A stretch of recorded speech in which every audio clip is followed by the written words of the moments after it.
दोस्तों, क्या आपने कभी सोचा है कि जिस कचरे को हम देखकर अपनी नाक सिकोड़ लेते हैं, उसी कचरे के ढेर के पास दुनिया का सबसे बड़ा दिमाग छिपा हो सकता है।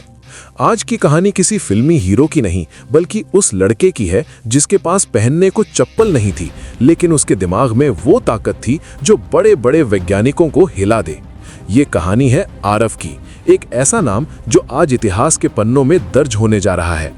सुबह के 6 बज रहे थे। दिल्ली की ठंडी हवाओं के बीच जब अमीर घरों के बच्चे अपने गर्म बिस्तरों में सो रहे होते हैं, 13 साल का आरव अपने कंधे पर एक बड़ा सा प्लास्टिक का बोरा टांगे सड़कों पर निकल पड़ता था।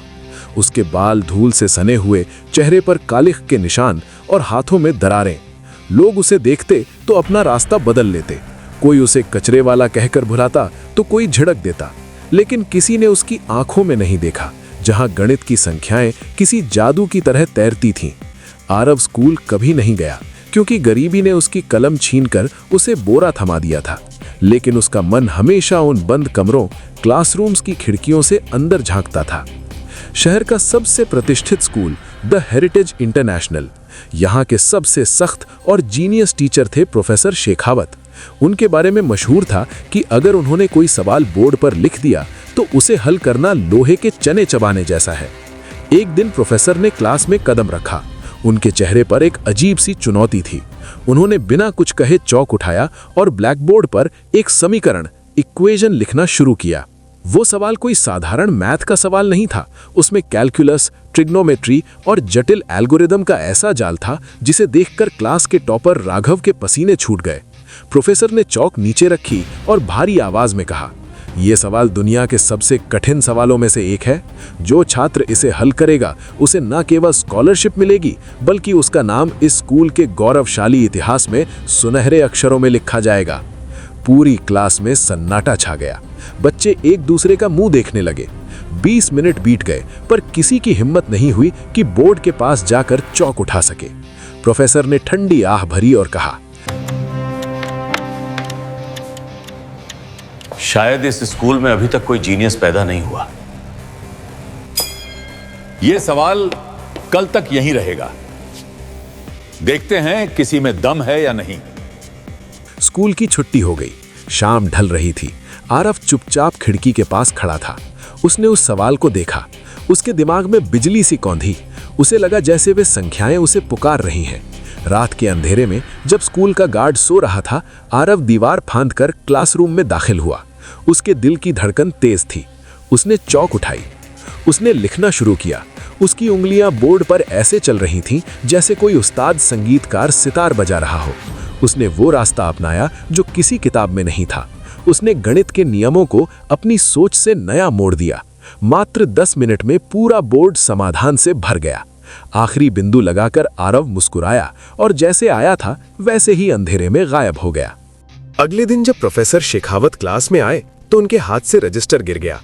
बोर्ड पर कल वाला सवाल हल था, और हल करने का तरीका इतना अनोखा था कि प्रोफेसर खुद दंग रह गए।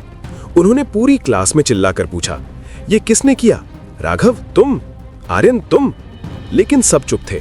सबको लगा कि शायद कोई टीचर रात में आया होगा, लेकिन प्रोफेसर जानते थे कि ये किसी टीचर का नहीं, बल्कि किसी असाधारण दिमाग का काम है। प्रोफेसर शेखावत ने अब एक बड़ा दांव खेला। उन्होंने बोर्ड साफ किया और वो सवाल लिखा जिस पर वे खुद पिछले 10 सालों से रिसर्च कर रहे थे। उन्होंने कहा, जिसने भी कल रात वो चमत्कार किया, अगर उसमें हिम्मत है तो इसे हल करके दिखाए। ये मेरा जीवन भर का काम है। आरव फिर से खिड़की के बाहर था। इस बार सवाल देखकर उसके माथे पर शिकन आ गई। ये वाकई मुश्किल था। वो दौड़ता हुआ अपनी झुग्गी में वापस आया। उसके पास न बोर्ड था न चौक। उसने कोयला उठाया और अपनी छोटी सी झोपड़ी के बाथरूम की सीलन भरी दीवार पर समीकरण लिखने शुरू किए। पूरी रात वो जागता रहा। कभी दीवार से सिर टिकाकर सोचता तो कभी पागलों की तरह संख्याएं लिखता। सुबह की पहली किरण के साथ आरव ने आखिरी लाइन लिखी। उसके चेहरे पर एक सुकून था। वो फिर से स्कूल पहुंचा, लेकिन इस बार किस्मत ने उसके लिए कुछ और ही सोच रखा था। जैसे ही वो बोर्ड पर आखिरी शब्द लिख रहा था, अचानक क्लास का दरवाजा खुला और लाइट जल गई। सामने प्रोफेसर शेखावत खड़े थे। आरव के हाथ से चौक गिर गई। प्रोफेसर की आंखें फटी की फटी रह गईं। क्या एक कूड़ा बीनने वाला लड़का उस सवाल को हल कर सकता है जिसे हल करने में पूरी दुनिया के गणितज्ञ हार मान गए हैं? क्या प्रोफेसर आरव को गले लगाएंगे या उसे चोरी के इल्जाम में पुलिस के हवाले कर देंगे? प्रोफेसर शेखावत को अपने सामने देख आरव का चेहरा सफेद पड़ गया। उसे लगा कि उसने कोई बहुत बड़ा अपराध कर दिया है। वो एक पल भी नहीं रुका और खिड़की से छलांग लगाकर भाग निकला। प्रोफेसर पीछे से चिल्लाते रहे, रुको बेटा रुको, मुझे तुमसे बात करनी है। लेकिन आरव ने पीछे मुड़कर नहीं देखा। वो संकरी गलियों, नालों और कचरे के ढेरों के बीच ओझल हो गया। प्रोफेसर वापस बोर्ड की तरफ मुड़े। उनकी सांसें तेज चल रही थीं। जब उन्होंने आरव द्वारा लिखे गए समाधान को गौर से देखा तो उनके आंसू निकल आए। उन्होंने वो कर दिखाया था जो प्रोफेसर खुद नहीं कर पाए थे। उस लड़के ने गणित की एक नई परिभाषा लिख दी थी। प्रोफेसर ने ठान लिया था कि वे उस अनजान जीनियस को ढूंढकर ही दम लेंगे। अगले 3 दिनों तक प्रोफेसर शेखावत ने स्कूल नहीं पढ़ाया। वे शहर की उन बस्तियों में घूमने लगे जहां कूड़ा बीनने वाले रहते थे। लोग उन्हें हैरानी से देखते, एक सूट बूट वाला आदमी इन गंदी गलियों में क्या ढूंढ रहा है? अंत में एक छोटे बच्चे ने उन्हें इशारा किया, साहब आप शायद आरव को ढूंढ रहे हैं, वो रहा उसका घर। प्रोफेसर जब उस टूटी फूटी झोपड़ी के पास पहुंचे तो उन्हें विश्वास नहीं हुआ। क्या ऐसी जगह पर भी प्रतिभा पनप सकती है? जैसे ही उन्होंने अंदर कदम रखा, उनकी रूह कांप गई। झोपड़ी की दीवारों पर, फर्श पर, यहाँ तक कि बर्तनों पर भी कोयले से गणित के सूत्र लिखे हुए थे। वो झोपड़ी नहीं बल्कि गणित का एक मंदिर था। आरव एक कोने में बैठा पुरानी किताबों के पन्ने पलट रहा था। प्रोफेसर को देखकर वो फिर से डर गया। वो उनके पैरों में गिन पड़ा। साहब मुझे माफ कर दीजिए, मैं दोबारा आपके स्कूल नहीं आऊंगा, बस मुझे पुलिस के हवाले मत कीजिए। प्रोफेसर ने उसे उठाकर अपने सीने से लगा लिया। माफी मुझे मांगनी चाहिए आरव कि मैंने तुम्हें पहचानने में इतनी देर कर दी। तुम चोर नहीं हो, तुम तो कुदरत का करिश्मा हो। प्रोफेसर की आंखों में गर्व के आंसू थे।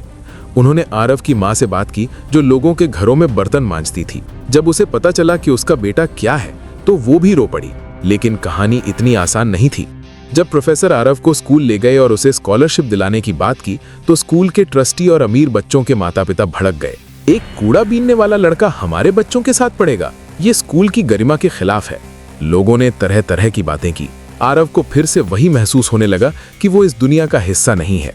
प्रोफेसर शेखावत ने हार नहीं मानी। उन्होंने स्कूल के ऑडिटोरियम में एक ओपन चैलेंज रखा। उन्होंने देश के बड़े बड़े गणितज्ञों और प्रेस को बुलाया। उन्होंने कहा, आज आरव आप सब के सामने एक लाइव टेस्ट देगा। अगर वो सफल हुआ तो उसे न केवल प्रवेश मिलेगा बल्कि आप सबको उससे माफी मांगनी होगी। हजारों लोगों की भीड़, कैमरे की लाइटें और उन सब के बीच खड़ा एक छोटा सा लड़का जिसने फटी हुई लेकिन साफ कमीज पहनी थी। मंच पर एक विशाल डिजिटल बोर्ड था। प्रोफेसर ने उसे एक ऐसा सवाल दिया जिसे आज तक अनसुलझा, अनसॉल्व्ड थ्योरी माना जाता था। आरव के हाथ कांप रहे थे। वो पीछे मुड़कर देखा। प्रोफेसर ने उसे थम्स अप किया। आरव ने आंखें बंद की और उसे अपनी झोपड़ी की वो दीवार याद आई। उसने पेन उठाया। अगले 30 मिनट तक हॉल में सिर्फ पेन चलने की आवाज आ रही थी। आरव ने ब्रह्मांड की जटिलताओं को अंकों में पिरो दिया।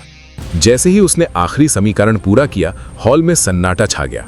फिर एक विदेशी गणितज्ञ खड़ा हुआ और जोर जोर से तालियां बजाने लगा।